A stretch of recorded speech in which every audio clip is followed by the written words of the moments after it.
Hello and welcome back to Football by the Numbers. I am joined once again by my friends Will and Andrew. Will, how are you? Doing great, John. We got some more CONCACAF Champions League tonight. Super Couldn't be excited. more excited. Yeah. And Andrew, how are you? Fresh back from Spain. Tell us how it was, man. Give us a little update. Dude, I'm doing awesome. It was freaking amazing. The Spain is just something else. I've never been over to Europe, so it was kind of cool to see what that atmosphere was like. And on top of it, we got to see the Copa del Rey final while I was right there in Spain. So just to see the atmosphere and the way they came out to watch their team, even during a COVID time when they can't watch it in the stadium, was pretty amazing to see how the streets operated and what people were doing. It was definitely something to experience. Yeah, that's amazing. I'm really impressed that you got to watch the Copa del Rey final, and even more impressed that you got to try out for a consulting team and hopefully get a professional contract. We're still waiting to hear back from that, correct? Yes, yes, hopefully in the next week or so. That's awesome, man. Well, we're all wishing you good luck and hope that you get a contract, but we all kind of know that you will since you beat some Spanish division sides there. Yes, yes, hopefully. Anyway, so in relation to Spain, I wanted to talk today about the European Super League, boys. The European Super League was a big deal, and it's been kind of a talking point and a negotiation point for the last couple of years, just to get the bigger teams a little bit more favorable terms in Europe. But Will, how did it come to play? What did it turn out to be here? Well, ultimately it didn't turn out to be, but yeah, we had 12 of the biggest name teams in the world come together to form this. You had the top six from the Premier League. You got Arsenal, Liverpool, Man U, Man City, Chelsea. Who am I forgetting? Tottenham, if you count them as a big six. Well, if we're counting They were happy Arsenal to as a be big there. six, then I guess we have to count Tottenham, right? God dang. Oh man, sorry Arsenal and Tottenham fans, but yeah. So those are the big six. Who else was in it? There's six more teams. Right, we had three of the top tier Serie A teams. We had AC Milan, Inter, and Juventus. And then from La Liga, we had Atletico Madrid, Barcelona, and Real Madrid. Yep. And then three invites were also extended to Dortmund and Bayern from the Bundesliga, and 15th is escaping me. PSG. PSG, I believe, is the last one. Good thing you forgot because they're right behind you. Oh man. Yeah, so the 15 teams there. So Andrew, I guess Gosh. why don't you chime in since you just got back from Spain? What was the attitude about the European Super League? Because I've heard mixed reviews, but I want to hear To your be take. honest, to be honest, um, it was atrocious. We were actually getting ready to head to training right when the news broke, and all of a sudden on the bus you just hear this uproar, especially from the coaches, because we had some coaches from all over the world on our bus, and they were just irate. They were so angry with the news that broke. They couldn't believe it. I had some coaches around me that have played in the Premier League, that have played for small clubs, as big as Everton and as small as like Derby County. So it was quite a disappointment on their face, and it was something that we got to talk about kind of going into training. We're all fighting for a contract, kind of for smaller end teams. So you have a whole bunch of guys that are feeding off of not the big clubs. Where our main goal is to get on some of those clubs that have built up those big clubs. So just getting to see their reaction and kind of how they felt was interesting. I ultimately am not for the Super League at all. I think there's something similar that's going to have to happen to funnel out money, just because money is power, power is money. The only way these clubs are going to really get what they want is if they have money. So Yeah, absolutely. And ultimately it's going to be challenging. for sure, yeah, and just to summarize here real quick for everybody, so the Super League was, I said it was a bargaining position, but I think late Monday, April, let's see, the 19th, I believe it was, news broke that the Super League was forming from Real Madrid president Fiorentino Perez, And essentially what this would be is a Champions League substitute where 15 of the biggest teams would be permanent members in the Champions League, or in the new Champions League called the Super League. The intention was to play midweek games instead of the Champions Leagues. And the reason that the big teams would play the midweek games is because the bigger teams generate the most money. So in the Europa League, if Arsenal plays Slavia Prague like they just did and they beat them, that doesn't generate as much money as like a PSG Man City that went on today. And this was mainly, I think that was done this year because so many of the clubs have suffered under coronavirus, and additionally clubs like Barcelona and Real Madrid, who are still in the Super League, or still, supporting the idea, have been so poorly run in the sense, in a financial sense, with I think it's Barcelona's over $1 billion in debt, with about half of that current this summer, and Real Madrid have about $800 million of debt, with maybe a quarter of that due this summer. So Andrew, you're exactly right. I mean, money was a big deal for this. Will, how do you think? I mean, Andrew said that when he was on the bus, the Spanish fans. I've heard some things where a lot of the Barcelona and Real Madrid fans said, well, we don't really like it, but if it's for the good of the club, because they're in such dire straits in the financial aspect, whatever's best for the club, we'll be all right with it, and we can go ahead and get on board with this, even though it might not be in our best viewing interest. Will, how did the reaction go over with the rest of the world? I mean, most of the rest of like Europe, or soccer fans in general, were against it because you're just not giving the chance to these, lower level teams to make this replacement for the Champions League, to get the chance to play the big boys. Soccer's all about promotion, relegation. That's what makes it great. Absolutely. Yeah, you live for the days where a low-level club makes it all the way up to the Premier League. It was not well received, as you can tell from the pictures seen around Europe of fans outside the stadium. Yeah, it was protesting. Crazy. That was crazy. I think their biggest struggle is the fact that they kind of almost canceled out the history of football.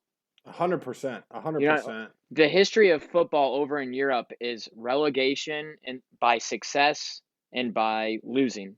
Like, you win, you get rewarded, and you continue to grow, and those fans kind of it allows the small teams like Southampton to compete against a Chelsea one year. Yeah. Or even we saw in 2015-16, Leicester City came up and won the Premier League on the last game day. Exactly. And now they're in the top 3, and they weren't even invited or considered for this European Super League.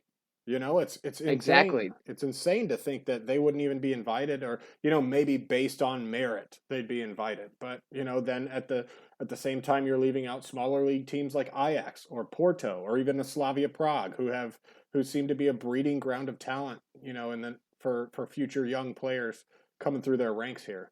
So and then, like you said, Will, a lot of the fans, I saw pictures of Chelsea fans literally mobbing the team bus, and Peter Cech, legendary goalkeeper for Chelsea, had to come out and literally physically move fans and tell them to back up so that the team bus could get through for their Champions League game against Porto at Stamford Bridge. That is insane to me. That's crazy.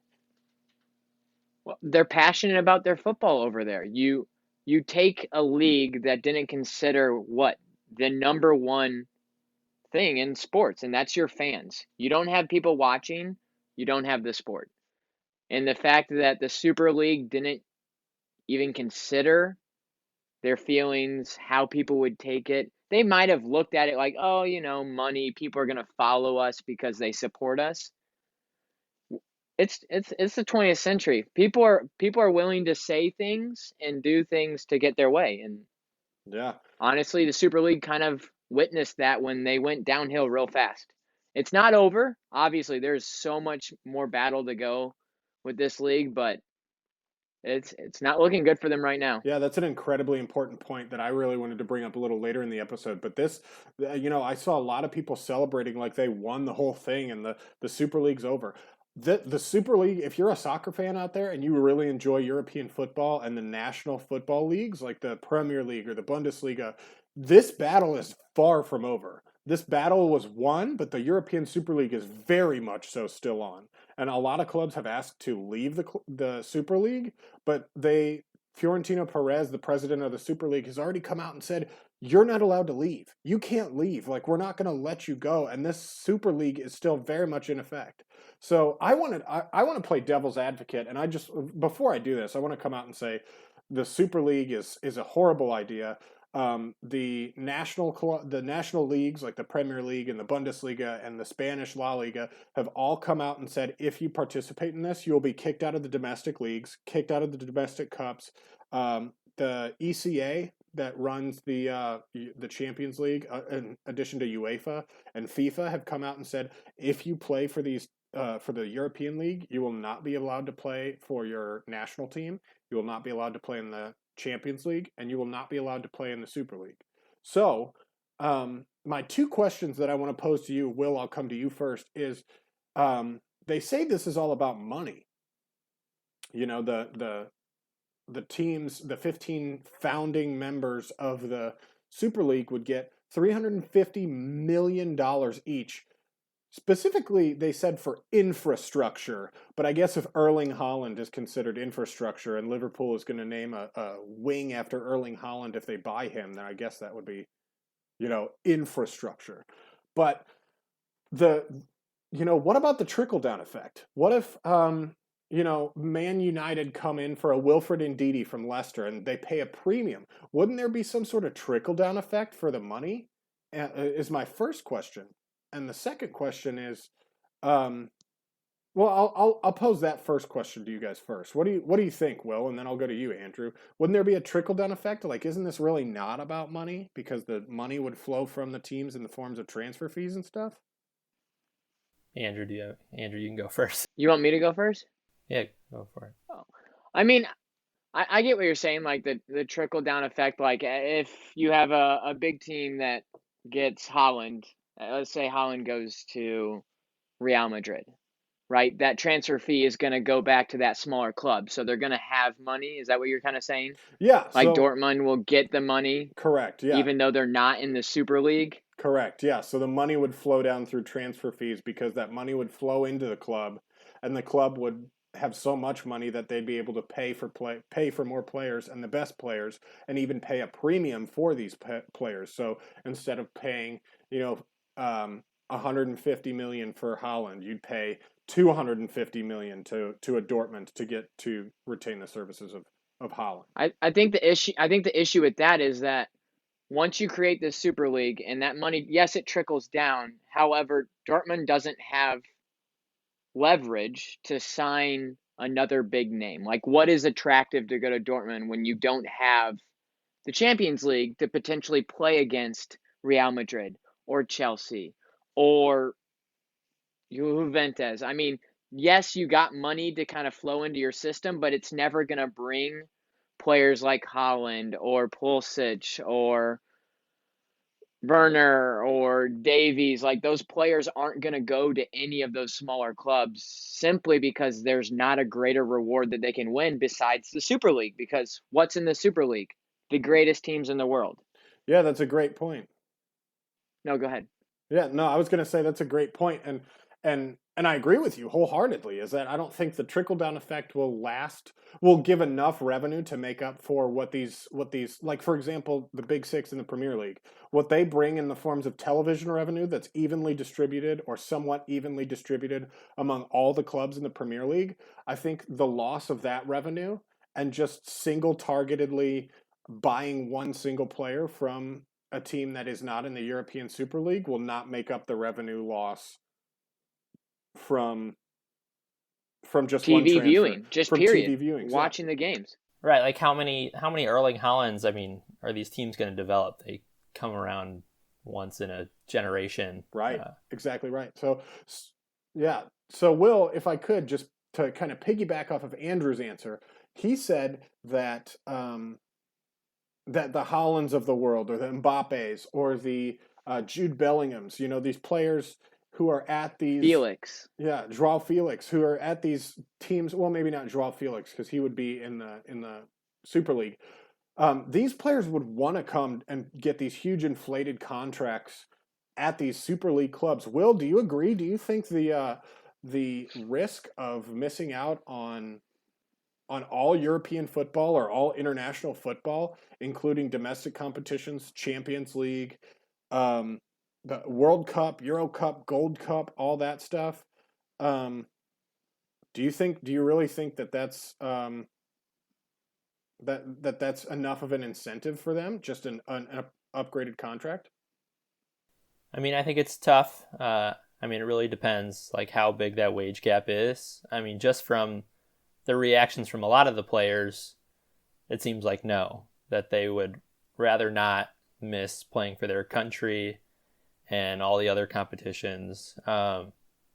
Just from the few statements I've seen players make. I haven't seen any in favor of the Super League, but I'm sure if the wage difference was big enough, a good percentage of players would at least consider it. I was just going to say, I think the biggest thing that comes from it is the fact that it all comes down to winning.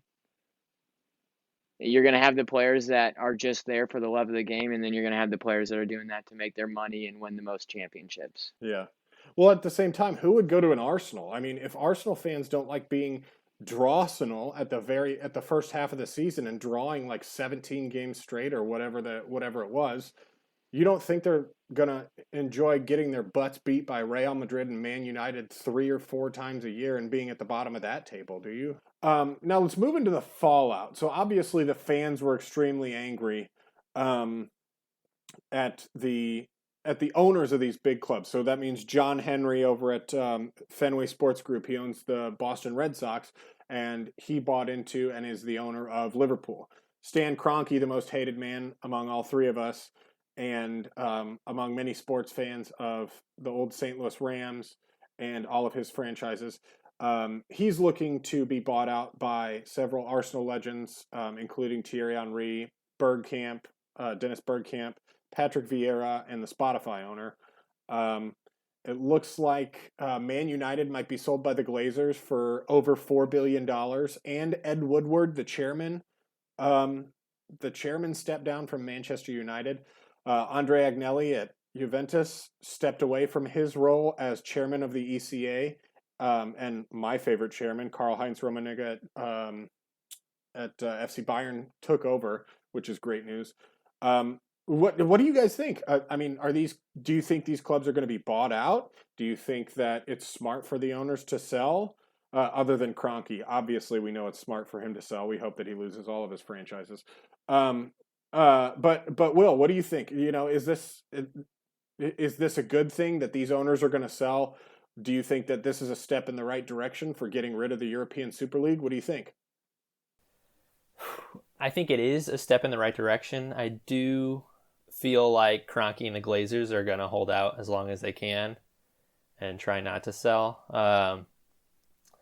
And I think John Henry has built up enough goodwill over the years with his teams that I don't think he's generally as hated as much as the Glazers and Kroenke are. And he put out a video which seemed, I don't know, he seemed kind of sincere and took all the blame himself. Yeah, I mean, I'd be happy if I were Man U or Arsenal fans right now. If those guys do end up leaving, I think this would be a positive step in the right direction, and we don't have to worry about them joining a future Super League. Yeah, I don't think the oil sheiks over at Man City and Roman Abramovich over at Chelsea are going to sell anytime soon. I need to calm down on hating on these owners. I'm going to get myself in trouble with a lot of big people. But I'm gonna push back on you a little bit. So Liverpool, I think The Guardian judged them to have one of the least measured and worst responses and apologies to their fans. The Guardian posted this again. I don't remember if I said that. Do you really think John Henry might? You know, I agree with you that the Glazers and Stan Kroenke are going to hold out and hold tight as hard as they can. Even though, I mean, the Glazers have lost goodwill with their fans since I don't know when, but you really think since Ronaldo left. Since Ronaldo left, yeah, really. ultimately. But do you really think that their grip on power is really going to hold out? You don't think that they'll try and be maybe a hostile takeover by fans? I don't know how that would work, but I think the European fans are different. I think that these owners have shown that they're in it for the money and they want the money and they need the money in the cases of certain big clubs. Do you really think they won't sell, Will? You don't think that John Henry's lost too much face? I mean, I think these American businessmen, I mean, if they get the right offer, like from what I've seen about Arsenal, they were valued around 1.8 billion a few years ago, but they hadn't made the Champions League since I think it was 2018 when that valuation came out, and that's what Kroenke bought in for. So, I mean, I don't think he's selling unless he sees a significant profit. If he's getting nothing back, I think he's going to hold tight. That's the kind of businessman he is. Yeah, I definitely agree with that. Andrew, what do you think? To play off of that, honestly, I'm kind of with Will. Is those guys are gonna have death grips around those teams because there's only one other thing that makes somebody more powerful than money, and that's the things they own. Yeah, or their influence too. You let go of those teams, those franchises. That's just one less thing you failed at, one less thing that you're able to hold on to. Like, are you less value? Are you not as good anymore? Like, people are going to question the owners more than they're going to question the talent of the team. Yeah, the reputation is Yeah. definitely a big factor. I think in the short run, especially due to the COVID market, these teams' market values probably took a hit. Um, and a lot of these owners might hold on just because of that, just because the market value has dipped. Um, I just want to say that my favorite team wasn't a part of this because the fans already own the I club. knew this was So coming. I yeah, knew this was coming. yeah, I that's knew right. it. That's right. But the Bundesliga has something interesting called the 50+1 rule. And in essence, what that is 50% of the club plus one share has to be owned by the fans. So that was a huge, huge pushback um, against the Super League by Bayern Munich, who was, in my opinion, ultimately the big decider of why.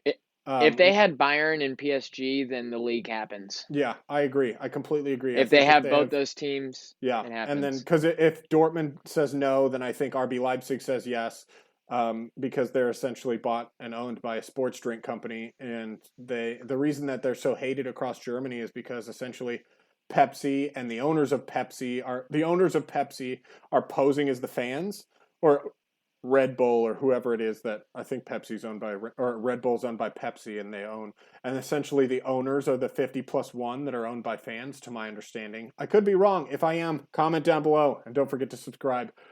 Little plug there. But yeah, I think Bayern. I think they were in 2019 right before coronavirus, valued as the third biggest club behind Real Madrid and Barcelona. So Yeah. I think if I It, think if Bayern Munich joins, even that they essentially can find seven more clubs to join, or at least coerce them into joining. So do you guys think that another owner, like, so in the case of Arsenal, the Spotify and the Arsenal legends owning it, do you think that's a good idea to have 100% ownership through one financial group, or one group of owners, or do you think they should transition to a 50+1 model where most of the club is owned by the fans at the expense? Keep this in mind. If you do have a 50+1 model, you're more defined by your success. And so that would probably hurt the finances of a Tottenham or an Arsenal who haven't had European success in, at least at the Champions League level, in a couple of years. Tottenham more recently than Arsenal. But what do you guys think? Should they go to that 50+1 model or fan ownership? I think it becomes a little. I think it becomes a little complicated for them to do that. Uh, Ownership by fans always gets a little dicey. We love to see those teams that have that fan engagement, but also at the same time, how do you get a big company like Spotify to buy in when there's going to be always that little percent that they don't have control over?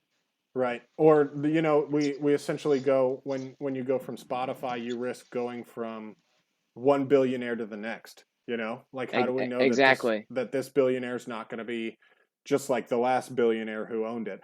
But I see your point in the fan ownership. You know, it's always nice, but the risk of the financial aspect, and maybe the fans, you know, mob rule or fan elected representatives don't necessarily know what's best for the club, especially like Barcelona. What if you get yourself into that debt hole? Like, what do you do then? You know, Will, what do you think? Well, I think in the case of Arsenal, if these Thierry Henry and the other players bought in, I mean, I think that would be great for Daniel Ek, the Spotify CEO, Yes. because he can be in they can be in the same room as him, and they can help him understand like how the fans are thinking and how they'll react to certain things, so that there won't be another repeat of the Kroenke situation. And like Andrew, I mean, I'd be totally in favor of fan ownership. Yeah, I just think it'll be complicated. It's always been hard to go from like major ownership to then fan and company ownership. I've never seen it go from a full company to partial. I've only seen it go from like more majority fan ownership to bigger. Yeah. So there's definitely I'm not sure how you convince somebody to do that. there's definitely a complex problem there. Um, that we'll have to wait and see what model works out the best and whose solution is the best. So what do you think the best solution is? Do you like the European Super League? Do you not like the Super League?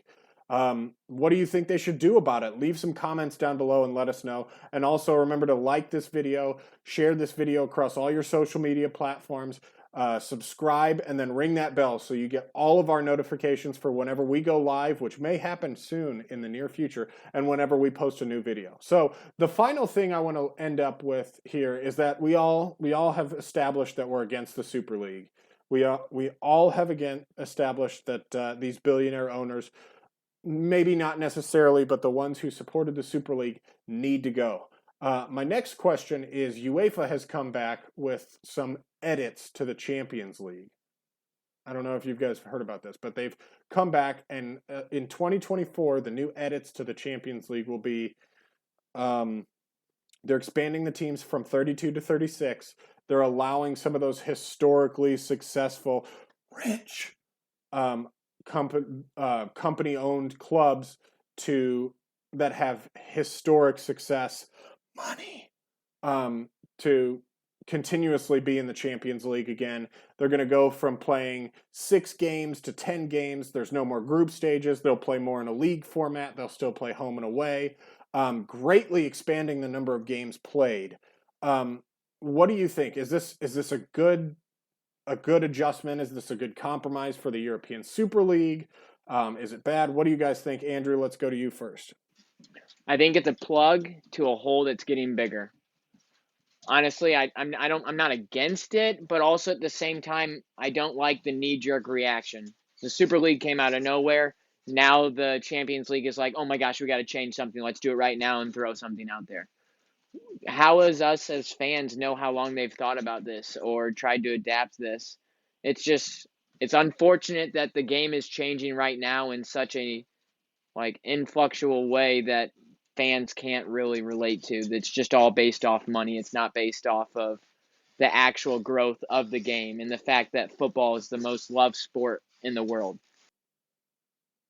Yeah, Will, what do you think? I mean, I don't like that it's favoring these bigger, wealthier clubs. At the same time, I'm all for more games and more teams being in. I mean, but ultimately, I mean, I'm fine. It's a compromise, kind of what these European Super League teams wanted. If it gets them to stay, then ultimately, I'm in favor of it. Yeah, and it's just gonna go ahead, John. I was going to say we haven't seen the sanctions that have been put out by UEFA against some of these clubs, like when Andre Agnelli of Juventus stepped down from the ECA. We haven't seen the sanctions from that, but I think I hold a little bit of a different opinion, than you guys. But go ahead, Andrew. I want to hear what you have to say, and then I'll give my opinion. I just think it's kind of a plug that's going to fix a hole that we still have a lot to figure out how we're going to make it better. We all know that the league's got to change. Money's got to flow a little bit better. clubs are in massive debt. They have to find a way to kind of make money because that's what's going to keep these things in business. But I'd like to see there be a little bit more of a background to why they're doing it and what they're doing and their main goals to it, not just throw something out there. I love that there's going to be more games. I'd like to know their end goal, not just, oh, let's prevent a league from happening. Yeah, so that's interesting, Andrew. I have a little bit different opinion than you and Will. I'm actually completely against these changes to UEFA made. I think they favor big clubs way too much in the sense that they're giving financial incentive to bigger clubs who have had historical success.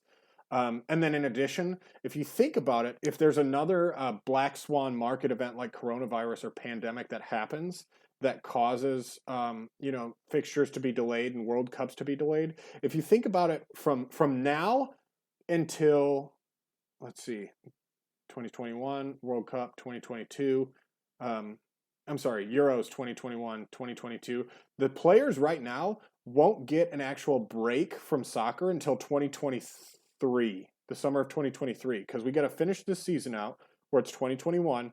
And then we have the Euros over the summer, or the Gold Cup in the sense of the Americas.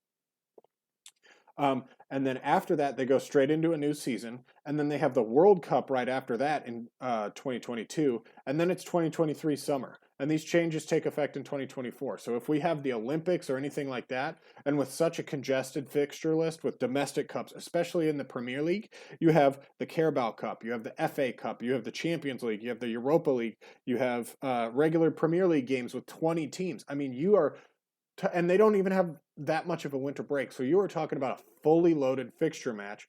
In addition, they're still kind of doing the Americanized system of not doing pool play and then moving on to a playoff tournament. They're doing like what the MLS does, where you'll have like a tier list of like, okay, well, Man City, Bayern Munich, all these big teams win all their games, and then you have all the big teams at the top that go on to the quarterfinals. So it's still favoring those big teams moving on instead of having some sort of upset and some other teams going to. I think they'll do like another relegation system where they relegate some teams to the Europa League.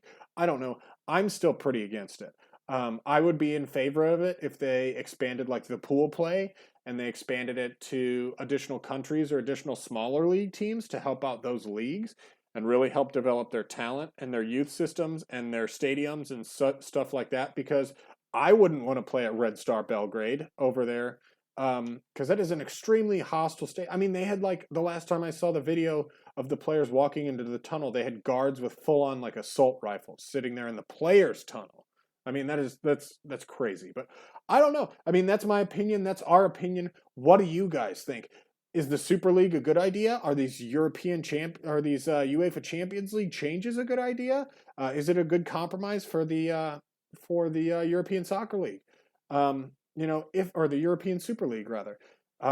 Should these owners sell their clubs? Let us know. Leave them in the comments down below. And on your way down there, remember to like, remember to subscribe, remember to ring that bell for all of our notifications whenever we go live and whenever our videos hit your page and hit your subscription box. Thanks again, gentlemen. Thank you for joining me today. Is there anything that you guys want to plug? I mean, if you haven't already, go back and listen to our previous 2 episodes. Episode 1, we kind of previewed the MLS season and made some predictions on our East and Western Conference champs. And episode 2, John goes on a rant about Bayern Munich missing out in the Champions League. Still salty about seeing PSG play Man City today instead of Bayern Munich, but that's especially that breakdown. Yeah. All I gotta say is keep your eyes out for more, boys. We're coming, content and all.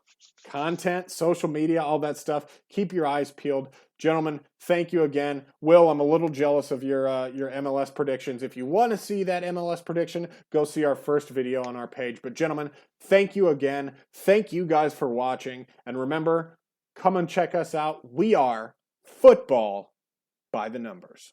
Thanks for having me, John. Peace.